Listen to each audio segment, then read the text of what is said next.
Assalamualaikum warahmatullahi wabarakatuh. Kali ini saya akan membahas tentang cara memisahkan telur gurame dari sarangnya.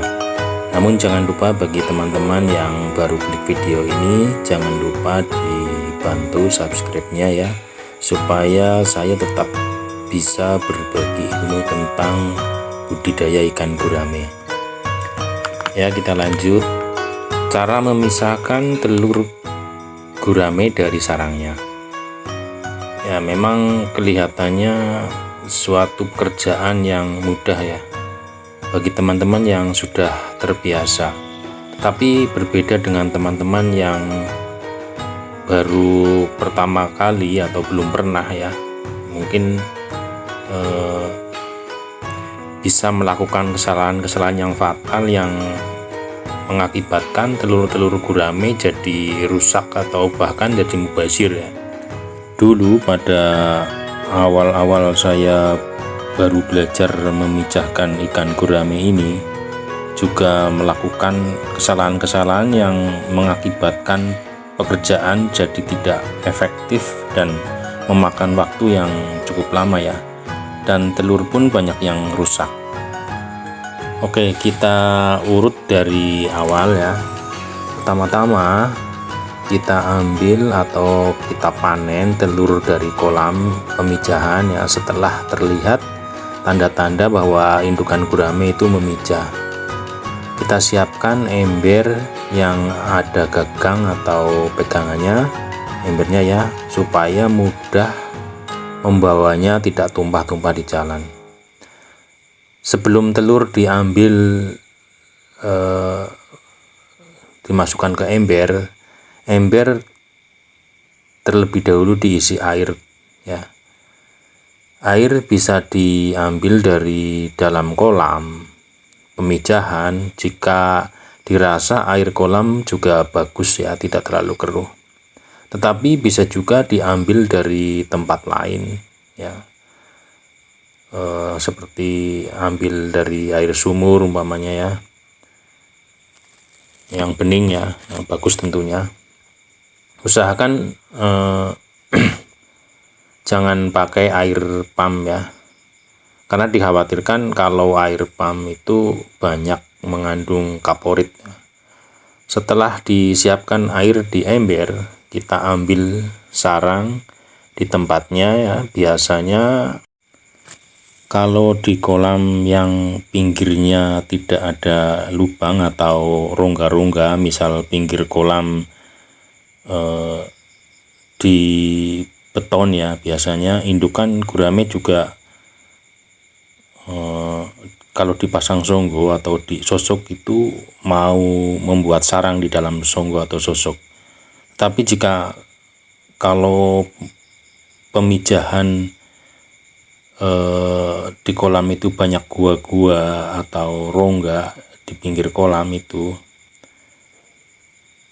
atau mungkin banyak rumput-rumput di pinggirnya, biasanya indukan ikan gurame itu nggak mau memijah di dalam songgo atau sosok. Seperti punya saya ini juga begitu ya, padahal sudah dipasang songgo sama saya ini, tetapi karena di pinggir-pinggir kolam itu banyak rumput ya yang tumbuh di pinggir kolam, makanya ikan membuat sarang di rumput-rumput itu. Nah, setelah sarang yang ada telurnya diambil, kita taruh dalam ember. Usahakan cara menaruh sarangnya jangan sampai terbalik ya. Jadi lubang yang sudah ditutup itu posisinya harus di atas, karena kalau ternyata telur yang kita ambil itu sudah menetas, sudah jadi larva ya, akibatnya bisa fatal jika cara menaruh sarangnya itu menghadap kebalik ke bawah ya.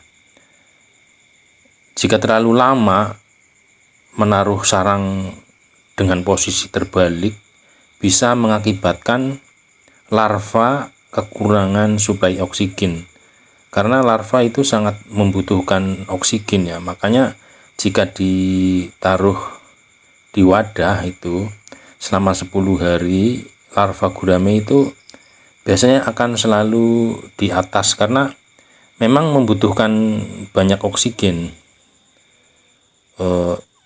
Makanya dengan posisi di atas, larva itu akan bebas mengambil oksigen langsung dari udara. Untuk selanjutnya, setelah larva dibawa pulang dari tempat kolam pemijahan, kita siapkan mangkok atau piring.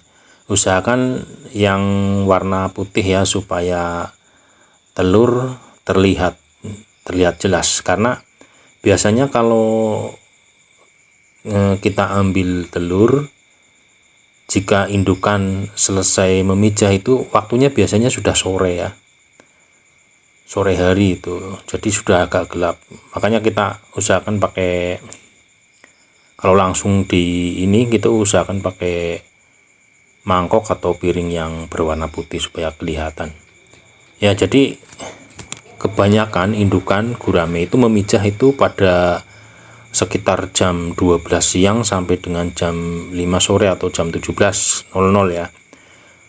Biasanya ikan baru selesai memijah dan lubangnya sudah ditutup,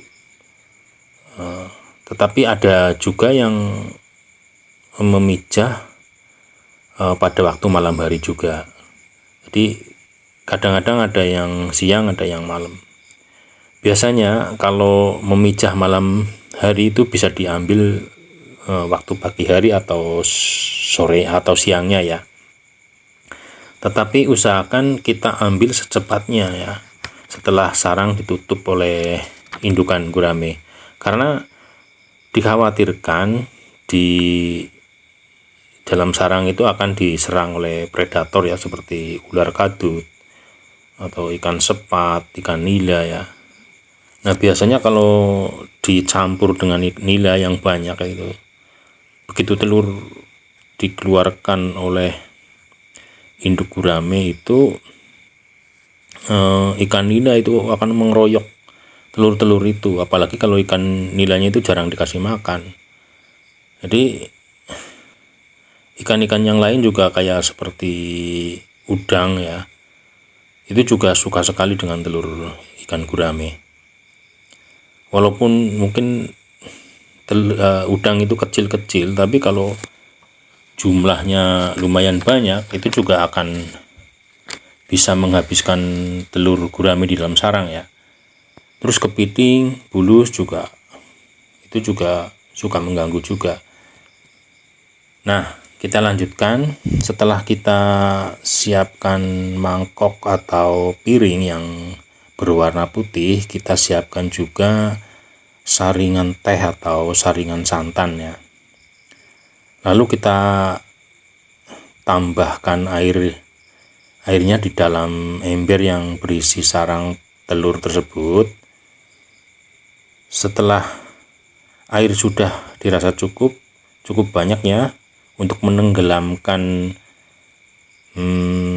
sarangnya, kita buka lubang sarang pelan-pelan supaya telur itu mengambang ya di permukaan. Baru kita serok pakai mangkok yang berwarna putih ini, terus kita saring pakai saringan teh, baru kita pindah seperti ini ya.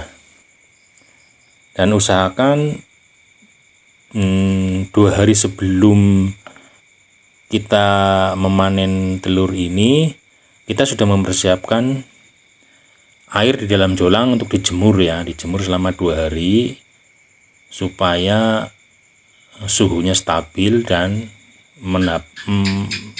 menambah oksigen di dalam air itu. Karena biasanya kalau air dari dalam sumber bor itu biasanya kandungan oksigennya masih agak kurang ya. Makanya kalau dijemur atau dianginkan selama 2 hari, setidaknya itu sudah tambah oksigennya supaya larva itu tidak kekurangan oksigen. Dulu pas waktu awal-awal saya belajar itu saya berpikir jika telur disaring seperti ini ya, telur akan mati atau jomblo. Jadi awalnya tidak berani, tetapi setelah saya melihat pemijah-pemijah yang lebih senior ya, ternyata dia pakai saringan teh atau saringan santan seperti ini ya. Jadi pada waktu itu saya sempat bertanya, apa nggak bermasalah kalau seperti itu? Jawabannya nggak apa-apa, ini kan belum hidup, belum jadi larva. Sedangkan yang sudah hidup aja, yang sudah jadi larva itu nggak apa-apa ya. Apalagi ini belum bergerak sama sekali. Akhirnya semenjak saat itu saya meniru ya cara tersebut. Awalnya saya hanya memakai mangkok saja, jadi air yang kotor itu terkena sarang itu ikut masuk lagi ke dalam air yang sudah bersih, yang sudah disiapkan. Akibatnya saya pindah lagi sampai 3 kali ya waktu itu, supaya air penetasan itu tetap bersih dan bening. Dan itu sangat nggak praktis dan bisa mengakibatkan telur rusak karena bolak-balik dipindah ya. Tetapi berbeda jika menggunakan saringan, hanya cukup sekali saja, sekali pindah, air penetasan masih tetap bening ya, tidak keruh. Saya kira itu aja yang bisa saya sampaikan. Semoga bermanfaat buat teman-teman semuanya. Terima kasih atas atensinya. Wassalamualaikum warahmatullahi wabarakatuh.